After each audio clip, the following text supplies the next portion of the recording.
Welterweight gold is on the line in the UFC 261 main event as the champion Kamaru Usman takes on Jorge Masvidal for a second time. Having recently dispatched his former teammate Gilbert Burns in devastating fashion, the Nigerian Nightmare Kamaru Usman now looks to extinguish his long-standing rivalry with the BMF and secure a fourth straight defense of his title. Guess what? It's not done. This time, I'm gonna finish your ass. Jorge Gamebred Masvidal's rise in the welterweight division was explosive. And after coming up short in their first meeting, he returns, this time fully prepared for an all-out war. That's 16 years of hard work. You guys know who deserves that belt, man. Will Gamebred, the BMF title holder, finally add the welterweight gold to his collection? Or will the Nigerian Nightmare crush those dreams and continue his reign? Hello and welcome to UFC Inside the Octagon. The UFC is back with another big pay-per-view and the fans are back to witness this blockbuster welterweight championship bout between Usman and Masvidal. My name is John Gooden. I am delighted this time to be joined by the number 7 welterweight in the world, Michael Chiesa. Welcome. It's good to see you, John. I wish I was sitting next to you at the desk, and I know you're on the other side of the pond, but nonetheless, it's good to be sitting here with you on the show. I'm excited to talk this main event. It's a very stacked card from top to bottom. The fans are in for a real treat. Absolutely. And listen, I'm particularly excited to be looking at this fight with you. It is your weight division. Kamaru Usman is seemingly always rematching people. If things go your way, you might be the next fresh look for the champion. But of course, he has to get past Jorge Masvidal once again. What's your take on this matchup? You know, the short notice aspect of this fight is going to make this rematch a lot different than any other rematch. I mean, Jorge Masvidal stepped in on 6 days notice, not enough time to adequately prepare for a fighter and a champion in Kamaru Usman. So I think this fight's going to play out a lot differently than it did the first time. And there's only one thing left for these guys to do, and that's to get in there and fight. Both of them have full camps underneath them. I think it's going to be a different fight for sure. It's going to be a lot of fun. Love it. Okay, well, let's get into it, shall we? First up, the facts and the stats, where we put the current defending welterweight champion, the number 2 pound for pound right now, Kamaru Usman, side by side with the BMF champ, Jorge Masvidal. And just look at that win streak for Usman. He's just looked so ridiculously good in recent memory, and he's really built on those wrestling credentials, still with 100% takedown defense, Mike, but also, as we can see, greatest number of clinch strikes in welterweight history, 78 against Woodley. Every time we see him, he seems to be posting incredible numbers on the stats boards. Yeah, 100%. He's just a very physical champion. I mean, this is a guy where he's going to dominate you against the fence. He's going to dominate you against on the ground, and he's going to make you feel it's this. He is a welterweight, but he comes off a lot heavier. Like his physical presence in the octagon is greater than his weight class. So I think that's what has made him have such a dominant run. Is he's such a physical champion. He can dominate you in any position in a fight, and you have to feel it from bell to bell. So it's just a guy that it comes as no surprise to see him on the run that he's on right now. And on the other side, Jorge Masvidal, he's a record breaker himself. Look at that, the fastest knockout in UFC, WEC, and Pride history, just 5 seconds. Fastest finish, not just knockouts. Of course, against Ben Askren, the fight that, well, we just see that. That's going to haunt that man forever and ever. But he's also got many other knockouts as well in modern welterweight history. Is that where you have to pay attention to Masvidal most? Yeah, and that's where he's most dangerous. I mean, he's a huge threat with his stand-up, and he's always had this certain level of gamesmanship, hence the name Gamebred. I mean, he's so good with his hands. He's been in any type of fight a fighter could possibly be in. He's been in close contested fights. He's been in knockdown, drag-out brawls. He's been in grappling matches. He's been in wrestling matches. He has seen it all in the fight game. So it is very evident that his biggest threat is going to be in his striking for sure. Well, one thing he has seen before is, of course, Kamaru Usman. They fought one another at UFC 261. The champ obviously won on that night. Things are a little bit different, but I think we'd be remiss if we didn't start right there. So, what went down when they fought on Fight Island? Well, I mean, right off the get-go, Jorge Masvidal came out very hot, and I think that is what you have to do when you're coming in on such short order, and Jorge has that particular skill set, like we just touched on, the stand-up. That is his biggest threat that he poses to his opponents, is his striking capability. And so given the six days he had to prepare, he can't wait to use his best weapons in the later rounds of the fight. He has to come out hot. He has to come out fast. And that's essentially what he did. He came out throwing big combinations, lots of heavy and fast kicks, and they resulted on getting him floored, with a takedown in about 20 seconds. So, he had to kind of throw everything but the kitchen sink from the get-go in the first fight with Kamaru Usman. And after the first round, Kamaru kind of took over from there, as I kind of expected him to if Jorge didn't get the finish. So Jorge did what he was supposed to do and what he had to do to give himself the best shot at winning in that first fight. Mike, what do you think Kamaru Usman learned from facing Jorge Masvidal at UFC 251?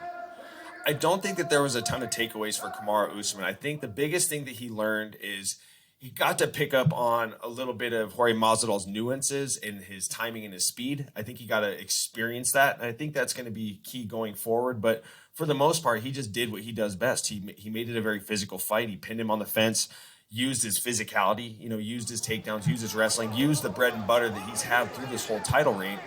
And it was very effective. I mean, he shut him down darn near from bell to bell. But I would say that the biggest thing that he learned is he just got to see a little bit of that timing and that speed and feel a little bit of that power from Jorge Masvidal. And listening to Jorge Masvidal, he wasn't overly impressed with Kamaru Usman. And of course, he can fall back on the fact that it wasn't a full camp Jorge Masvidal, if you like. But what do you think that he learned from their first encounter? Well, that's the person that learned the most from this fight. I think that Masvidal learned a lot about what it's like to feel Kamaru Usman's presence. Like, he got to experience what Kamaru does best and what's going to be his best weapon headed into this fight. So I think that is what he learned the most, is he got to experience the full set of skills that Kamaru brings to the table.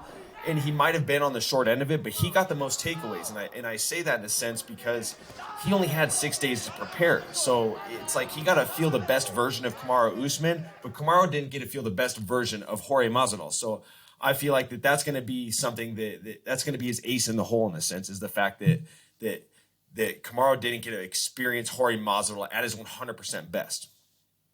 Okay, right. Well, let's stick with Jorge, the challenger in this instance then. And you said at the top of the show that it was going to be a very different looking fight. So you got to imagine Masvidal's strategy coming into the first fights looks quite different to what it does now. And as you say, he learned some lessons as well. So how does he start the first couple of rounds against the champ? I think he can be a lot more patient. And I think that, like I said before, he had to come out and throw everything but the kitchen sink. Maybe he did even throw the kitchen sink at him, but he had to come out hot and just throw all his weapons out early because he didn't have the cardio to go 5 rounds, especially with a guy like Kamaru Usman, that is what he has a penchant for, is being able to go 5 rounds and go 5 rounds hard. So I think this is a fight where the first few rounds, he can start to set some traps. He doesn't have to come out as hot as he did in the first fight. He can set some traps, find some angles, alter between stances, and just kind of get some reactions out of Kamaru Usman, because what he does very well is he's got these great running combinations like we saw against Darren Till. And in order to be effective with those, you have to set traps. And I think that given the full camp, it's going to give him the opportunity to have a little bit more patience to get through the first couple rounds, kind of see what Kamaru's tendencies are when he starts to throw some of these feints and these feints and start to set some of these traps to draw these reactions out of Kamaru Usman, to give him the opportunities to land these great running combinations that he's very effective with. So I think that that's going to be a key for him in this fight, is you got to be a little more patient and you got to set some traps, create some openings to land those effective running combinations that I feel like are his best path to victory.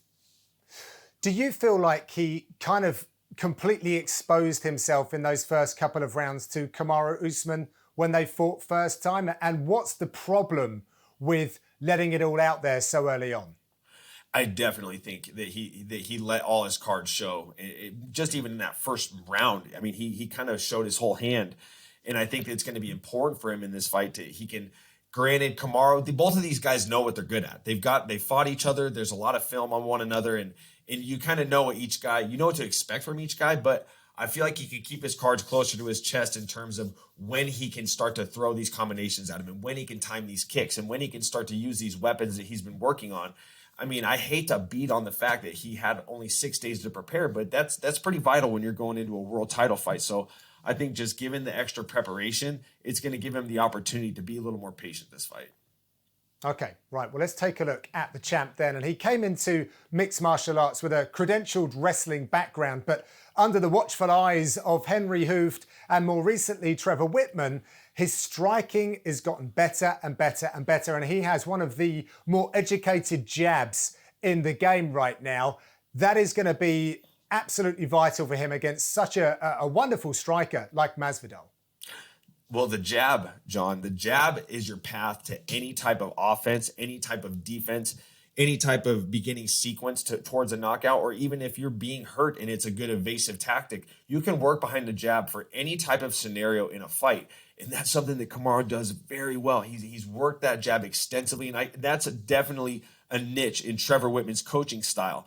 And I think that this growth that we're seeing from Kamaru Usman is coming from this one-on-one time that he's getting with Trevor Whitman. He comes from a great camp before. I mean, Henry Hooft is a phenomenal coach. They have a huge stable of guys down there, but it's hard to get that individual attention to make the types of improvements that Kamaru has. And you can tell that, granted, he cut his teeth with Henry Hooft, and that team got him to a world title reign, and it got him to the position he's in now. But he knew that he had to grow and he had to separate himself from the pack. I think maybe part of that had to do with having to fight a former teammate. Maybe that's what sparked the move to go to Trevor Whitman's. But you can tell that individual one-on-one attention to detail that you get with Trevor Whitman, I think that's where we're seeing this growth in Kamaru Usman's stand-up. So I think the jab is going to play a huge role in this fight. And it wasn't even a part of the equation last time. This is a new type of problem that Jorge's going to have to deal with. And it's a very big problem because a fighter with a very effective jab is a very, very dangerous fighter. And Mike, if you really want to peak that evolution, you've only got to look as far as that Gilbert Burns fight, where what he did out of both stances was sensational. Yeah, absolutely. And that was just a big part of the growth that he's had with Trevor Whitman. But talking about the fight, I mean, this is a guy that did a great job setting up his power punches. In some of his previous fights, Kamaru would just kind of throw heat without really a setup behind it. And in this fight, he really worked behind the jab, and he did it from both stances. He did it very effectively. He caught him with a really, really stiff, clean right jab. And ultimately, that being his power hand and being able to be comfortable from that southpaw stance, using your power hand as your lead hand, this led to that sensational finish against an ultra-tough Gilbert Burns. So that evolution in his striking game is going to be a big key in this rematch with Jorge Masvidal. I mean, this is something that Jorge, he saw it in the Burns fight, but he didn't have to deal with it. So I think that that is probably one of the biggest things that he's going to have going for him in this rematch. Yes, indeed. Usman's striking has never looked better in the UFC. All right, we're going to take a quick break now. Plenty more to unpack in this wonderful welterweight contest. We'll see you on the other side of these.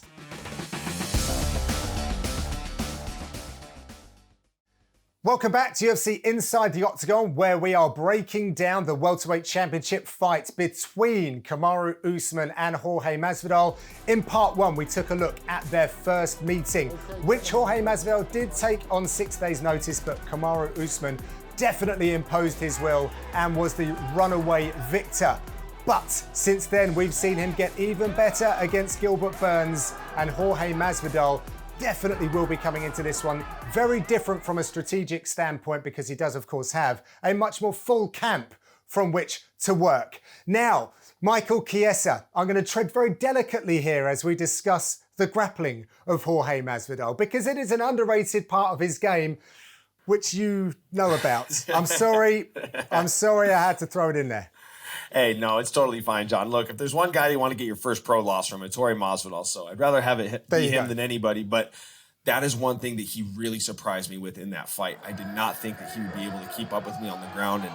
And he's a guy that not only did he pose threats with he showed good takedown defense, but it was his front chokes. It was his submission game. I mean, he had me in a high elbow guillotine, which was that was essentially what set up the beginning of the end. He caught me in a high elbow guillotine, and you can see in the film, and it's when you catch the guillotine and the guy, when he gets the grip, he brings his forearm up and he uses his forearm to block your shoulders so you can't pass. So he caught me in the high elbow guillotine. I had to pull out of it, and at that point, it was kind of the beginning of the end. And he got me in a really nice Darce choke, tapped me with 1 second left.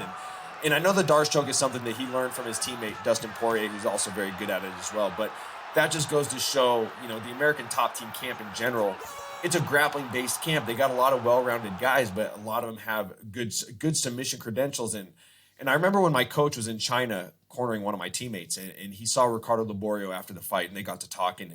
And Ricardo told my coach, Rick Little, he said, this is a guy that he'll come to jiu-jitsu class, he'll come to grappling class, and he'll submit all my highest level black belts. He'll give him all the problems that they can possibly handle. And it's just a huge wrinkle to his game that not a lot of people know about. Unfortunately, I was one of the first to find out in the UFC. So I think that it's a big weapon that we didn't see him use the last fight. And maybe that has something to do with the short camp and having to use his reserves for the things that he does best. I'm not saying that his grappling is what he is best at, but it's a close second to his striking. Yeah, and you could be sure after experiencing Usman's game, that you've tailor-made this camp in order to respond to that one. But I want to tap into something else here now, because obviously Usman will know what he's facing. They've met before, but from your experience of training for Masvidal, what was something that you honed in on that you should or shouldn't do when you're facing Gamebred? Well, one thing that we talked about in this camp is this is a guy that he loses a lot of split decisions. He'll kind of fight to the pace of his opponents, and he's came up on the short end of some split decisions in the UFC and outside the UFC. And the game plan in this fight was keep it close and let's try to steal the end of the rounds. It's kind of crummy when you go into a fight and your game plan revolves around winning a decision. But this is a guy that we knew. I'm more like a full speed ahead, chase a finish type of fighter, and using my style against Jorge Masvidal's style. That's just kind of a recipe for a lot of problems. And essentially, we didn't want to wake up the dog in Jorge Masvidal. And I came out in that first round, I landed a big punch and I dropped him. And even my coach said, when I dropped Jorge Masvidal, he just went, oh crap, here we go. Now we're in a real fight. So this is a guy that, and he even said, when he took his break before the reality show, he said he was looking back on his career and just asking himself, why am I losing all these split decisions? I should be coming out hotter and do it like he does in these other fights where he gets hurt and all of a sudden comes alive. Like we saw it in the Darren Cruikshank fight. Darren Cruikshank dropped him with a big overhand punch, and all of a sudden, that was only a minute in the first round. Jorge Masvidal comes alive, cruises to a very lopsided unanimous decision. We'll get to another sensitive subject, John, when Jorge Masvidal fought your boy Darren Till. Comes out, Darren Till comes out, floors him with that piston of a left straight that he has, floors Jorge Masvidal, and then what happens? He comes alive and essentially chases that knockout that has started this prolific run that he's been on. So he's a guy that you don't want to wake up the dog in Jorge Masvidal, because when you wake up the dog, he's going to bite. And that kind of a punny little thing to say there, but it's very true. So what does that mean for Kamaru Usman? Because listening to Masvidal, he was saying that he never thought that Usman was being particularly mean. And maybe that's the thing. Maybe you laid it out, and that's what Usman did first time around. Perhaps he spoke to Rick, your coach, and just said, hey, coach, what did you guys make of this one? How should I approach it? Because it seems like Masvidal wasn't particularly upset with the way that fight was going, and the monster in him wasn't awakened. No, it wasn't at all. And I think in order to bring that out of Jorge Masvidal, you got to sting him. You got to hit him with a hard punch. You got to drop him and rock him. And that's what wakes up the dog in Jorge Masvidal. And with the bad blood going on between these guys and the improvements that we saw in Usman's stand-up game between, the Burns fight sandwiched in between these two fights, I'm not convinced that Kamaru Usman's going to come out and play it safe. I have this feeling in my guts that Kamaru's going to want to come put a stamp on this guy. He's going to want to use this jab and use this new improved stand-up game that he's developed to really put Jorge Masvidal out. The risk you run into is if you hurt Jorge Masvidal on the feet, you're going to wake him up, and it can pose a lot of problems for the champion. Great stuff, Mike. Thank you very much. I've got a couple of questions to follow up with you. Less technical, if you like, but I've got to question the motivation for Kamaru Usman to give this opportunity, really, to Jorge Masvidal when there are a bunch of you other contenders that are vying for a fight at the gold. So why, in your opinion, did Usman beckon on Masvidal for a second time?